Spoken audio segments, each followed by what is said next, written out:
Hello বন্ধুরা, তোমরা সবাই কেমন আছো? আশা করি তোমরা সবাই খুব ভালো আছো। আমিও খুব ভালো আছি। তো আজকে এই ব্লগটা এই জন্য করছি, একটা জিনিস দেখাবো। আমি যে ভ্রু প্লাক করছিলাম, মানে আমি নিজে একা নিজের ভ্রু প্লাক করছিলাম, মানে ভাবতে পারছো? তোমরা কি কেউ করো? জানি না করো কিনা। আমি এই প্রথমবারই করছি, হচ্ছে নাহলে এমনি দোকানেই করি, বা ঘরে আমার ননদ আছে, সে করে দেয়। যাই হোক, এই যে চিমটার সাহায্যে নিজের ভ্রু নিজেই প্লাক করা যায়, জানো? এই যে দেখো, এই যে এই ভ্রুটা দেখতে পাচ্ছ, এই যে দেখো নিচে নেই কোনো, মানে শেপ করেছি, এটা এটা দিয়ে একটা একটা করে তুলেছি, ঠিক আছে? আর এই ভ্রুটা দেখো, দেখতে পাচ্ছ, মানে পুরো ভর্তি লোম, দেখতে পাচ্ছ? তা এটা এখনও করিনি আমি, এটা জাস্ট করেছি। দেখো, ঠিক লাগছে না? আমার তো ঠিকই লাগছে, জানি না তোমাদের কেমন লাগছে। এই যে দেখো, এটা এখন করব।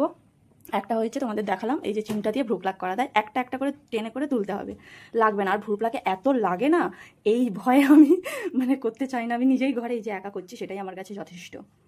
যাই হোক, এখন আমি আরেকটা ভ্রু করি। যদি ভিডিওটা ভালো লেগে থাকে তাহলে লাইক, কমেন্ট, শেয়ার করে দিও, আর চ্যানেলটাকে সাবস্ক্রাইব করে দিও। টাটা।